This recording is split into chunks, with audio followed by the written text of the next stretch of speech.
France Bleu Drôme Ardèche. Parlons sport. Coup de projecteur ce soir sur une discipline plutôt bien représentée en France, quoique peu soutenue médiatiquement parlant, et pourtant l'escrime. Et oui, on parle de l'escrime. Marc Seguin du club Escrime Roman Bourg-de-Péage est notre invité à 18h17. Bonjour Marc. Bonjour Mathieu, bonjour aux auditeurs de Radio France Bleu Drôme Ardèche. Alors 115, c'est le nombre de médailles remportées par les Bleus aux Jeux Olympiques, ce qui place la discipline comme discipline ayant décroché le plus de médailles aux Jeux en France. Oui, effectivement, c'est une chose qui est indiscutable et c'est un honneur de pouvoir pratiquer ce sport qui est l'escrime, qui est effectivement une des gloires de la France, notamment aux Jeux Olympiques. Comment vous expliquez ce succès de l'escrime en France ? Ce sont les infrastructures ? Alors l'explication, peut-être qu'il faudrait regarder dans la littérature, Alexandre Dumas, je ne sais pas,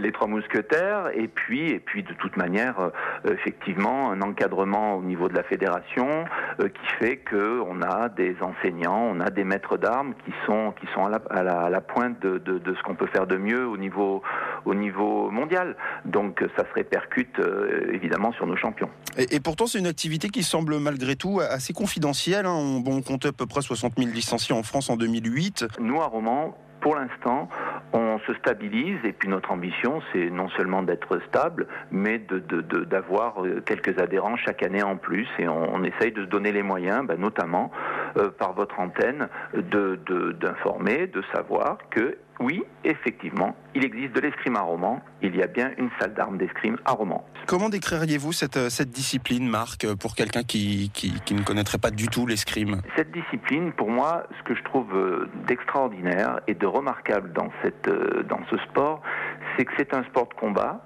soit. Alors, sport de combat, ça peut en effrayer certains, mais c'est un sport de combat où les adversaires ne sont jamais en contact direct. Donc c'est toujours au travers d'une épée qui est finalement assez fine, assez flexible, et en plus nous sommes protégés. Masque, gants, veste. Donc, si vous voulez, il n'y a jamais de blessure directe avec, bien sûr, l'arme et de contact direct entre les deux adversaires. Donc ça, c'est la première chose. Au niveau de la sécurité, c'est une chose qui est étonnante, qui est remarquable. La deuxième chose, je pense que nombre notamment je pense aux jeunes, à nos jeunes, beaucoup s'ignorent escrimeurs potentiels. Pourquoi ? Parce que on n'a jamais eu accès à une salle d'armes. Nous, ce qu'on fait à Romans, c'est que là, encore pendant le mois de septembre et le mois d'octobre, la salle d'armes est accessible à tout le monde, c'est-à-dire que n'importe qui veut venir essayer l'escrime, peut venir à la salle dans les horaires qui sont indiqués sur notre site escrimeroman.fr et à partir de ce moment-là, on se rend compte finalement qu'on soit petit, qu'on soit grand, qu'on soit un peu fort, tout le monde y trouve son compte. Pourquoi ? Parce que l'escrime, c'est quelque chose qu'on peut pratiquer avec son corps, bien sûr, mais avec sa tête. Ça veut dire que les plus forts ne sont pas toujours les vainqueurs à la fin. Ça veut dire quoi ?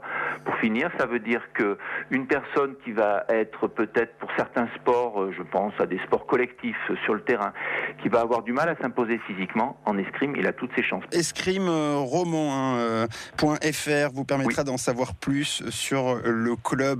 Merci beaucoup Marc Seguin.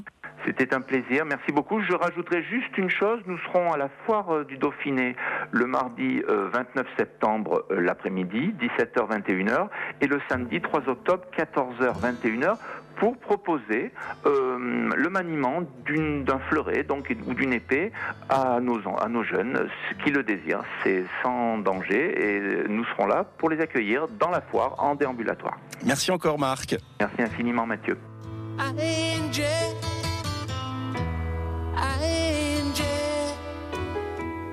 When will those clouds all disappear?